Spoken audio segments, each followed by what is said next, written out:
Good morning, ladies and gentlemen. This is Arnis Luks here at the Freedom Forum, and I'd like to welcome my guests from Canada, Robert Klinck. Welcome, Robert. Good to be here, Arnie. No It's worries. always a pleasure to talk to you. No worries. And you. And Wallace Klinck. Welcome, Wallace. Yeah, I'm still here at the other end of the country in Alberta, and it's fairly pleasant here right now, Ernie. So I'm glad to be back with you again, No discussing worries. some of these important things. They are. Now, I'll let you blokes know that we're almost in the middle of winter, and it's going to get down in the next couple of days to plus 13 degrees. So give you a heads up of just how bitterly cold it is here in Adelaide. You have Is no that a idea how. daytime high or is that an evening low? That's that's the daytime high, and Oh, okay. I know that at times it might be plus Look, 13 in the middle of summer over there. So it's And you have no idea how unsympathetic I am. oh, that's beautiful. That's beautiful. All right, I'm going to cut across to a website, and I'm going to bring something up because I think it's vitally important. The topic for today: the will to power versus the will to freedom. So I cut across here to the Bankwatch, Operation Bankwatch. Two blokes, Bill Carey and Jim Cronin from the Eyre Peninsula in South Australia. Now, to give you a heads up on the story of Operation Bankwatch, what was going on was that the banks were pressing the farmers. They were pressing them to take out loans, similar to what John Perkins did, The Economic Hitman. That's a book that's on our library as well. So the banks were pressing the farmers to take out and expand and increase their, if you like, their shareholdings, increase their footprint, their growing footprint, their machinery, all these sorts of expansionist things, and of course, really under a promise of happy days. But the thing is that interest rates started to climb, and they got as high as 23%. 23%. Now, how is a farmer supposed to survive? Well, they couldn't.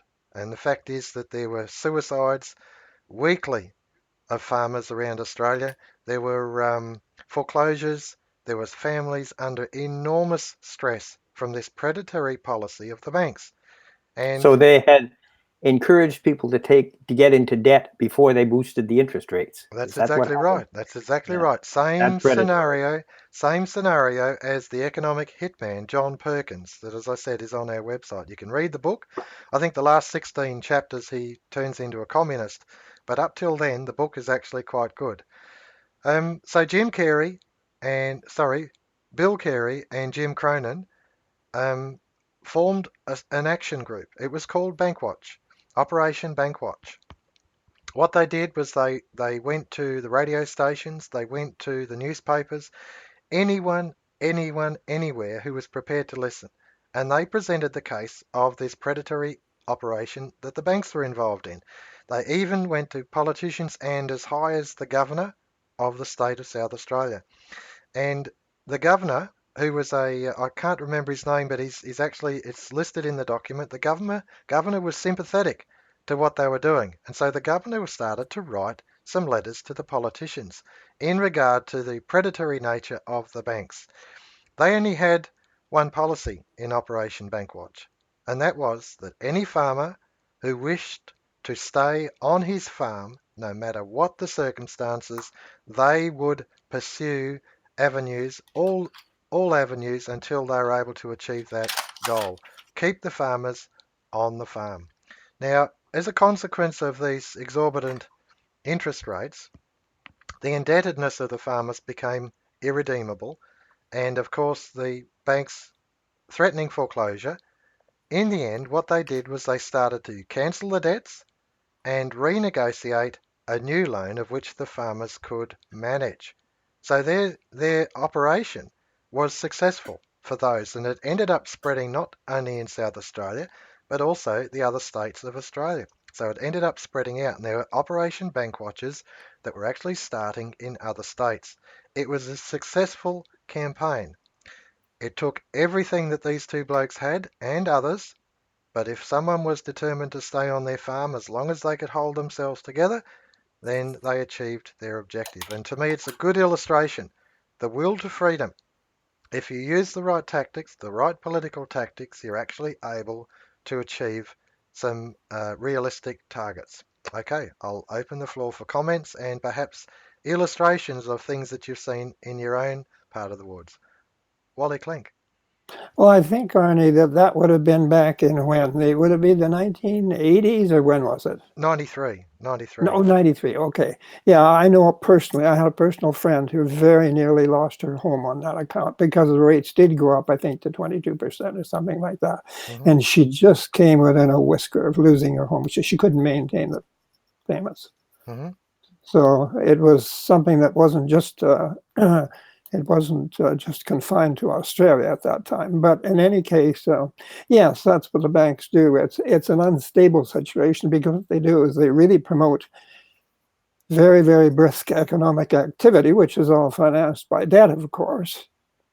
And then the problem comes that people get laden with debt and they can't take on any more, largely because the product at the other end is not being absorbed because the consuming public doesn't have enough money to buy. Mm-hmm. And then, of course, the banks will they will contract the issue of credit for production, which just collapses the whole thing. And of course, when debt is involved, it's the person who the interest that holds the debt that does the foreclosure, and the borrower is at the losing end and simply loses his effort and his equity. That's exactly right. Your thoughts, Robert Klinck? Well, Karl Marx talked about the idiocy of rural life. And one particular characteristic of rural life is that people are quite autonomous. And Marx wanted a rootless proletariat jammed into the cities in, chicken coops. Mm-hmm. And so when we see a policy that is attacking the rural community, there's a pretty good chance that it's inspired by Marxist thinking. And indeed, in Canada, back when Pierre Trudeau became the prime minister, that was in 1968. And by the way, his security file was destroyed by the security service. It was supposed to be released, they make these things public after a certain time. Freedom, and a bunch of historians went to look for this file, and they were informed that it had been destroyed. Now, Pierre Trudeau professed himself to be a communist in 1952 in Moscow.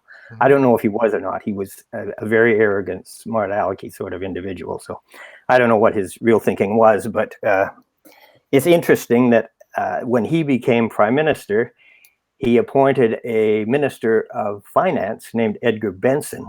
Mm-hmm. And this fellow released a white paper in which he said that there was a surplus of farmers in the country, and the number had to be reduced, I think, by 1/3 or 2/3. I can't remember the number now, but it was a dramatic policy, and it obviously entailed an extreme attack on the rural community in Canada. And in fact, that community has been decimated, and farms have been forced to become larger and larger, which works out fairly well during the lifetime of the farmer. But when his children go to inherit the farm, they've got to come up with a financial payment to cover the inheritance duties. Mm. And they don't have that. They've got a farm. They don't have a big balance. So they got to remortgage the property. So it's this thing I talked about last time, the attack on inheritance, and they make it almost impossible for significant inheritance to get through to people. That's a fascinating observation. The will to power, the will to freedom. I was discussing some similar subjects this weekend with some friends, and it's interesting. We've gone through the election just recently, a federal election, and not one politician, aspiring politician that I heard anywhere reported spoke about a policy of freedom. It was all about being a better administrator of the existing policy. No change in direction. So the policy of totalitarianism, which is what we're discussing, The policy of totalitarianism to remove the rural communities, to bankrupt them, to indebt everyone in the whole nation, which is the predatory nature of modern banking. And it hasn't changed at all. Doesn't matter whether we change government, change politicians, the policy is the same. And I find it, if you like, it really becomes condemning on mainstream media because they will not even report on this. They will not even discuss that there is no change in policy. Wallace Klinck. No, they maintain the same policy constantly. Hmm. There's an artificial separation between conservative and liberal, if you want, but it is artificial because basically the same essential policies are followed. We all operate under a debt system of finance, which is essentially designed by the late John Maynard Keynes, the British economist. And so there is no, and that's a centralizing policy. And so it's not a question of changing the fundamental policy. It's just a question of arguing over different ways of administering it, basically. There's actually makes people think that there's a real argument going on. That's right. I'm going to cut across. I'll lose your audio for a sec, gentlemen. I'm going to cut across to the League website and to our library section because Douglas has actually written about this. And there's Douglas there in his column. He's got many, many things, but this one in particular, security, institutional and personal. And it talks about policy and it talks about administration. And that to me is the very thing that we're discussing. So if you need a heads up, you want a heads up, security, institutional and personal by C.H. Douglas. It's most important that you actually do your homework because these booklets that are there to actually, if you like, rejig your thinking. It's actually to renew your mind. And this process of mind renewal, of demesmerizing yourself of what's actually transpiring because the mainstream media is there to impose a thought pattern on you. In order to undo that, to actually renew your mind, you need to actually educate yourself. And that is the opportunity that's there if you avail yourself in our library. Robert Klinck. Well, the whole way in which our political systems operate is operates on the assumption of centralization because all parties come up with platforms. And the theory is that the population votes for the party, and in doing so, it votes for the platform. But the only time the population has any say is when they cast this vote. Otherwise, it is assumed that the party has the authority to decide what's going to be done. And so for 4 or 5 years after the vote, they run the place like a dictatorship. And then people get to have their little say of pronouncement again, but they're always given the alternative of a political platform, which doesn't allow flexibility to the population to dictate policy in a decentralized fashion. That's exactly right. Exactly right. We never actually get around to discussing policy. Now I'm going to bring up Bankwatch once more, the website, because what those blokes actually did in '93. This is on the League website. You'll find it in the library under Bankwatch, left-hand column. What those blokes actually did was they challenged policy. They said that the policy is wrong and we've got to have a veto against the policy. So how do we actually exercise our freedom to resist this policy? How do we do it? Well, they found a way through. And I think that it's most important that they are the front runners, if you like, the point guards that have gone and found a way through the maze. And it's well worth reading as an encouragement to each individual to form just little action groups, their own little working group. And what is your policy? And what are the exercising of freedoms that you want to oppose this policy of tyranny, which all the parties are doing? Wallace Klinck. Yes, the party system is really a sham in many ways because in the first place, well, you have party whips to keep everybody within the party in line. What makes you wonder what the nature of a representative is? Does the representative represent you as an elector, or does the representative represent the policy of the party which is probably a policy which is dictated from a higher level. Mm-hmm. And so it really makes a bit of a mockery of the whole idea of genuine representative government. Mm. And also they'll do things by like these, what do they call it, the way they pass bills, which are inclusive of a whole lot of different items, Mm-hmm. some of which you might be vehemently opposed to, some of which you might approve, one of which you might be neutral to, but the whole thing goes through as one passage of a bill. Mm-hmm. Now, this is not, and Douglas said, the genuine democracy is the right to choose one thing at a time. Yeah. Because if you're forced to approve a whole bunch of things over a whole range of policy areas, I mean, that's not giving you the right to choose one thing at a time at all. It's No. forcing you to accept the whole bag. That's right. That's So exactly this is right. a strange form of so-called democracy, representative government. Mm. It's And you know, your bankrupt people. Another thing Douglas said: when you're trying to achieve something, assess your task and your resources, and concentrate your resources in a way that they break through. And obviously, the people with Bankwatch were aware of that and did it. They didn't spread their objection over a whole range of diffuse area. They said, we have a problem and we're going to attack it. Mm-hmm. And they did successfully because they put sufficient pressure on the people involved that they had to yield. Mm. They didn't have much choice because the pressure became very, very significant. That's right. You can't, it's very difficult to get support too on a whole wide range of things. It's not so hard to get support on something that is really clear and clear cut and defined. Mm.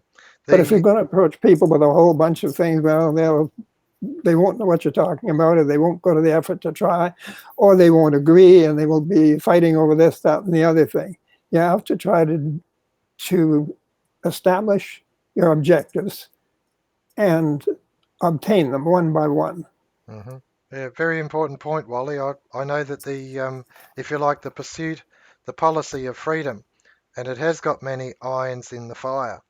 I will bring up, I'll just go back to our website here again, and I'm going to bring up a couple of booklets. Hewitt, where is it? Lord Hewitt, Hew, must be down here.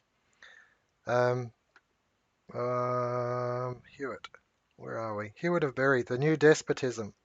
The New Despotism, and we've actually got it in PDF form. And there's also another booklet there that I don't want to bore you with while I hunt around the website. It's called The Passing of Parliament.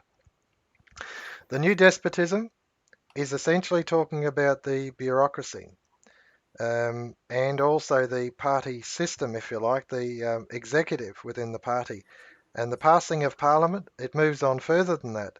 And that is that the decisions and discussions made or the acts passed are always given a disclaimer at the end of the act, which allows the minister to essentially make arbitrary decisions, and that then becomes the new law.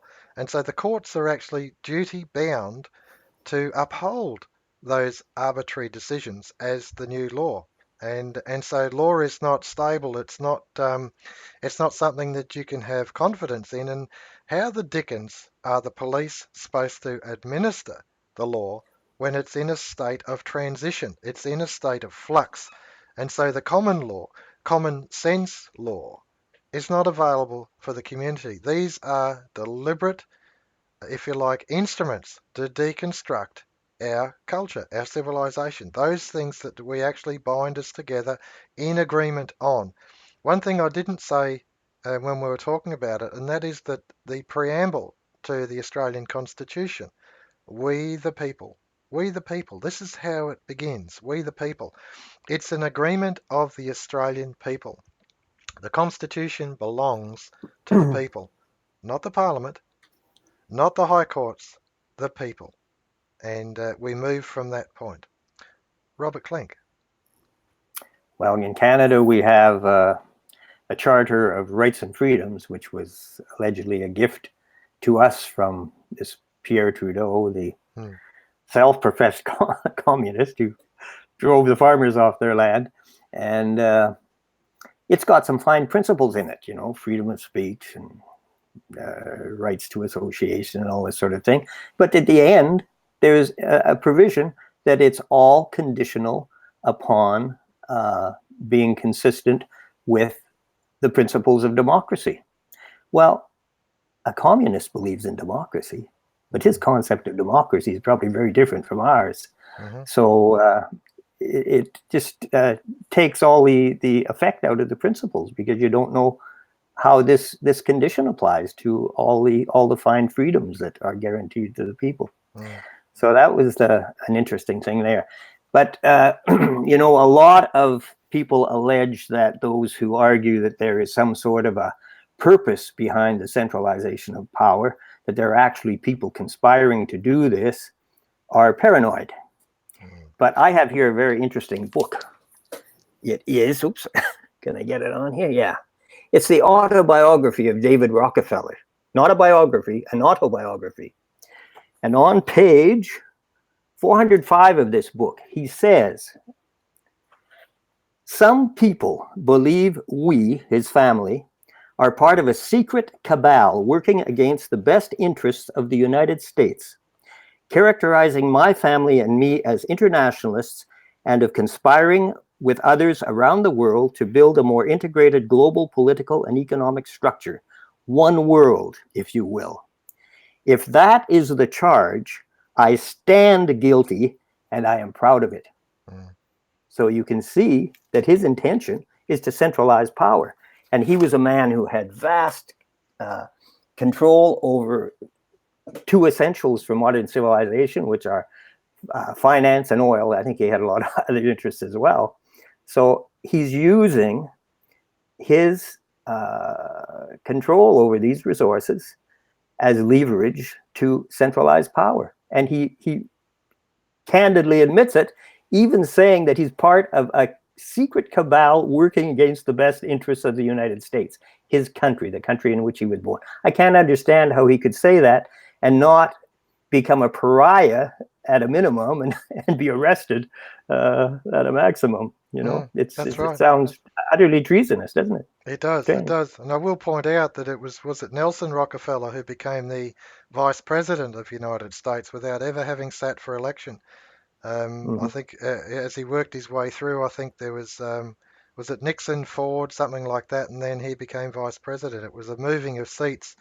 And what else is there for me to do? I think it was a comment like that. That's the power of these people. Now, I will note that in this week's Coming on Target, I think there's a comment by Ezra Pound, that most difficult individual. We're reading his book, and he says that government, if you like, or the state, is there as convenience. It's there as convenience. And that's entirely a different narrative to the one that we're experiencing with the centralisation of power. And that is that it's state as master. Whereas Ezra Pound, who was imprisoned, he was incarcerated for 13 years without charge nor trial in a mental institution. And he continued to write, because he was a writer, a poet, and he continued to write about this. And he described the state, as convenience. And no wonder they incarcerated him, because he was too powerful a thinker to actually think of placing the state in subservience to the individual, to the community. Wallace Klinck. That's interesting. Yes, Ezra Pound was very famous, and he actually mentored. He was one of the chief mentors of literary artists within the literary community during that period of time. And he did go to Italy during the war, and he did broadcast. But Ezra Pound was a very different sort of an individual. He said that he actually was there. He was hoping that he could convince the administration to adopt social credit policies. And he was actually able to arrange an interview with Mussolini and propose these things to Mussolini, who apparently said, we'll have to think about that. But anyway, Ezra Pound, he did say that he was not a fascist. Yeah. But he was treated very, very harshly. That's right. Yeah. Lucky he wasn't executed. If it wasn't for a lot of very influential friends in the literary community, he probably would have been. But in any case, yes. Now you're talking about this business of concentration of power in the hands of the executive of the government. You see, if this leads to a situation where, and the indefinite nature of the Constitution, which makes things conditional upon a certain vague interpretation of democratic principles. Now, if this goes to the judiciary, it means that the judiciary is making laws, which is not the proper function of the judiciary. Right. Yeah. The judiciary is supposed to adjudicate on existing laws, which are passed by the representatives of the people in Congress or in the House of Parliament. So you see, it means a transfer of power. It's a centralization of power. And I think that a lot of this is, you talked about Rockefeller, Bob. Some people, I think, are infatuated with their own intelligence, and they go on from that to think that their superior intelligence qualifies them, justifies them in exercising power over the lives of other people. And that brings up another consideration. Is the law of man, especially a few men, superior to natural law?